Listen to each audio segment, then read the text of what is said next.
Namaskar. Today I'm going to talk about yoga, and yoga is a very, very broad topics, a broad science. It contained everything. Yoga literally means union. So when you are union with something else bigger than you, then it became yoga. This is the process of life also. This is the basic process of the life also. Eating is also yoga. Marriage is also yoga. So giving something to others is also yoga. Taking something from others is also yoga. So yoga literally means everything. You can define to everything. It's just like a union. Either you became union with giving or you became by taking. And now I'm concerned about spiritual yoga. When people doing yoga for their ultimate well-being. So if you are using your body for your ultimate goal, you are going to union with your ultimate nature of the who you are, then this is the real yoga. If you are using your body, it is called karma yoga. If you use your mind, it became jnana yoga. If you use your emotion, it's called bhakti yoga. If you use your life energy, it will be called kriya yoga. So these four different kinds of yoga exist for human consciousness or human society or human spirituality. If you look, these are the interconnection very, very closely. But if you are not living in family life, if you are just make one straight goal to your life that you need your moksha, you need your mukti, you need your ultimate, whatever. You are not now ready to take an installment. You just want everything. You want to merge yourselves to everything. You want to dissolve yourselves and merge and become everything, part of a source of creation. Then people just choose one path. Then they just go on straight and 100% there. They will get there. So that's called karma yoga. If a karma yogi is certain way, he just go on that 100%. And some people just choose using their intellect. They don't care about karma and this action and reaction and this and this. They don't care. They just go for their mind, cause and effect, logical understanding, and correctly and see everything. If you use your mind so sharply, then you can actually go for everything. This is called jnana yoga. Another one is bhakti yoga. You use your emotional aspect of the life for your ultimate well-being. That is bhakti yoga. You choose somebody, something bigger than you, like Shiva, Ram, Krishna, Hanuman, Devi, cow, whoever, whatever. You choose bigger than you, or empty space, sky, earth, water, a river, a tree. You can choose whatever. And just give everything to it. Just live with it. You forget yourself and just be with them all the times, 100%. Then you get it there. Or you just take a charge on your life energy. Then you get there. That's called kriya yoga. In these four, the first one is karma yoga. Because karma yoga belongs to this body, physical body. This is more easy, more subtler. And another one, in this karma yoga, what you can do it, how you do it. This is a very, very thin layer between yoga and not yoga. This is called yogi and bhogi. That means if you are you make a yoga or you make a kind of prison yourself. This is like either you use this key to open up or close up. This is the same thing. The same key can close it and same key can open it. Yoga is like this. Karma yoga is like this.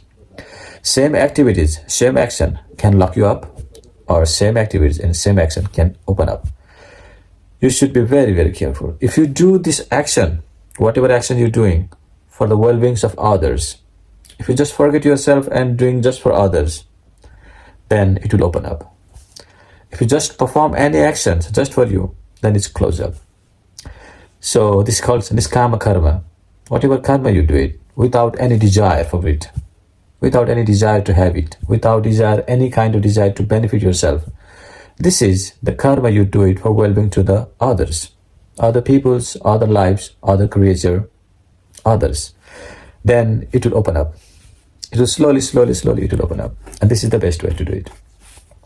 But if you use your mind, then it's a Jnana Yoga.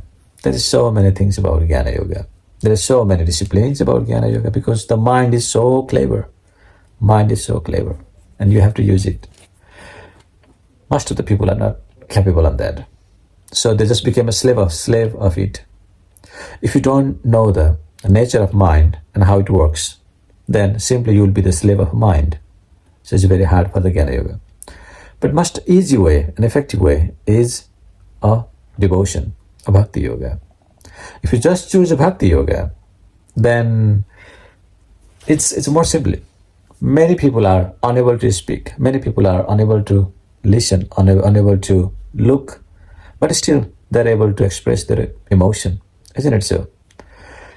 That means emotion is so deeply rooted to the human body or human beings.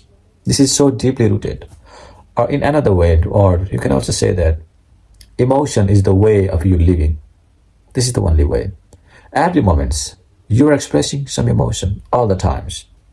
Either you are in the sweet motion or you are sometimes anger, anxiety, pain, hatred, greedy, some other kinds. But always you are with some emotion. If you are not with any emotion, the people will take you and bring you to the graveyard. They think you die. So emotion is always there. So if you just take a charge on that, emotion, or you use that basic nature of life for your ultimate nature, it becomes so tremendous, powerful for you. Very, very powerful. So many people are unable to think, unable to use their brain, but they are using their emotion. So the people say emotion and the mind is different things, but actually it's the same things. Expression of a mind is also emotion. Mind is a different dimension. But emotion is always there. So take a charge on it. Just go for it. Bhakti Yoga. Make some kind of discipline on you, some kind of discipline on your emotions, some kind of discipline on your life, some kind of discipline on your lifestyle, on how to eat, how to sleep, how to walk, how to talk. Then something bigger will happen to you. Devotion literally means you divide yourself. This is like you have been dissect yourself and make a space for something else, for some bigger than you to manifest within you. That is devotion. If you just say Ram, Ram, Ram, Ram, Ram, Ram, Ram, that means you're calling Ram from inside. So he's coming inside you. You're making space for him to inside you.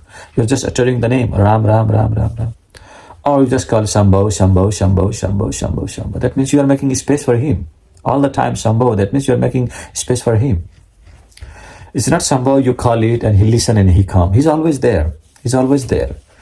The core consciousness is always there. The bliss body is always there. It doesn't come from anywhere. It's already there. It's just that in what forms do you want to manifest? Because it has to come out. When you call, it has to come out. When it has to come out, it has to take some kind of face, some kind of shape. Because the pure consciousness doesn't have any shape, doesn't have any color, doesn't have anything that is in physical nature. That's not in physical nature. That's completely non-physical nature. That's called Shiva. Shiva. So some people make him as a Narayan because they just devotee as a Narayan form. So this Shiva manifests in Narayan form.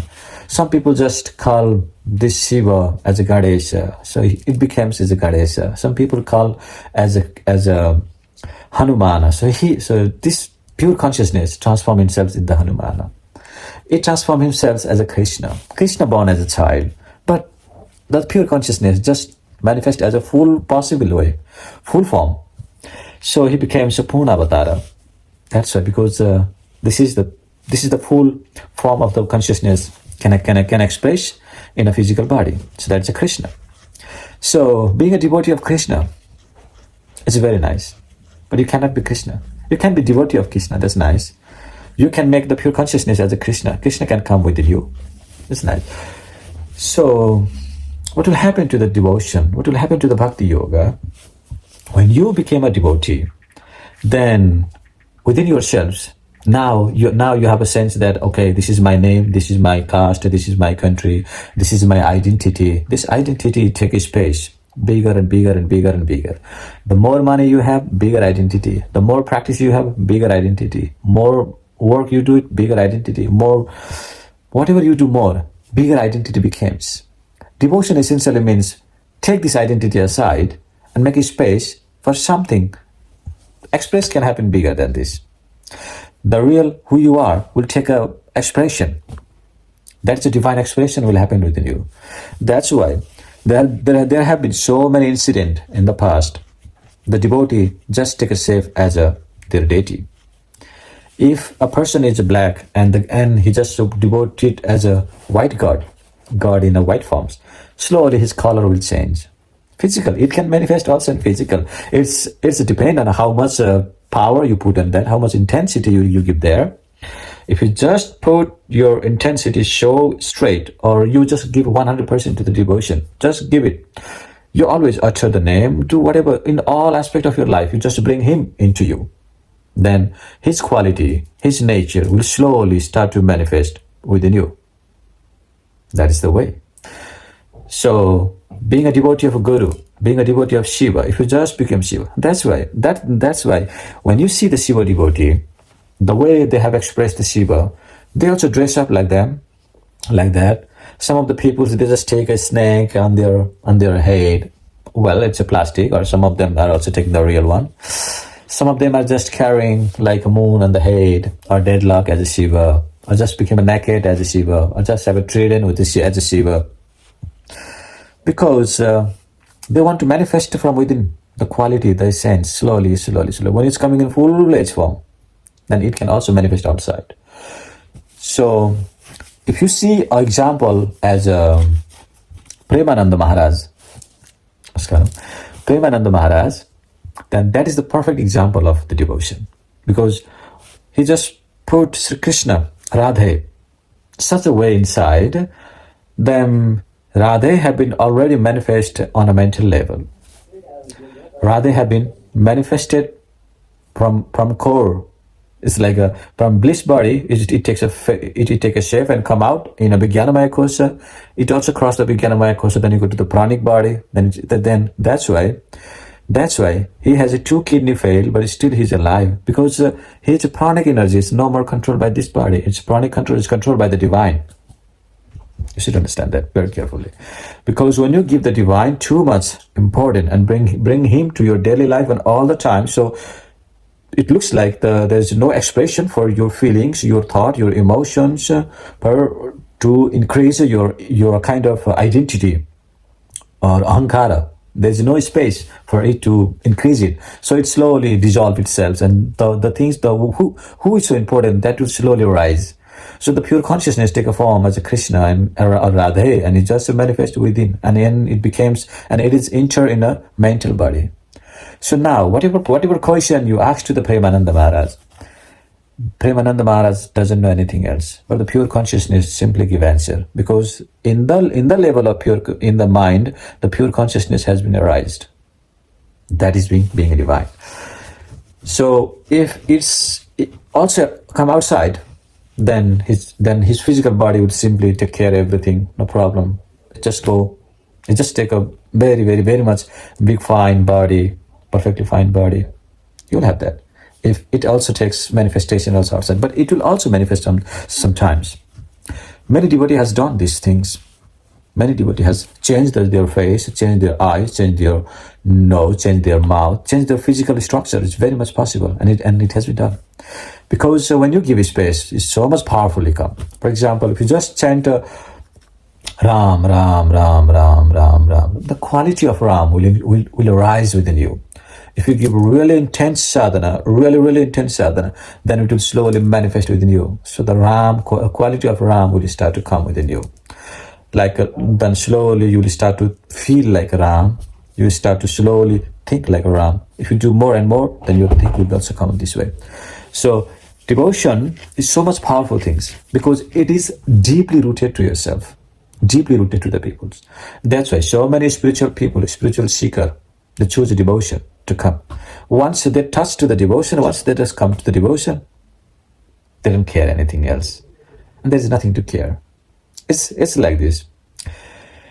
You are just floating in a river or flood or something come, but suddenly you just catch one rope. Then you don't care a flood, how flood come, how whatever doesn't happen, because you catch the rope. You know that the rope will bring you on the bank of the river. So then you started dancing, singing, whatever come, whatever don't come, it doesn't matter. This is like this. The rope of the divine is come within you, and if you feel it, if you do it, then you don't care anything else. That is the best way of the yoga. Bhakti yoga. So when this bhakti became more and more and more and more, the people doesn't fit in a society because they are no more concerned about themselves. They are no more concerned about any people, anybody. They're just concerned about their God, their divine nature. So in the human society, it's very hard to be there if somebody is just conscious about their own well-being.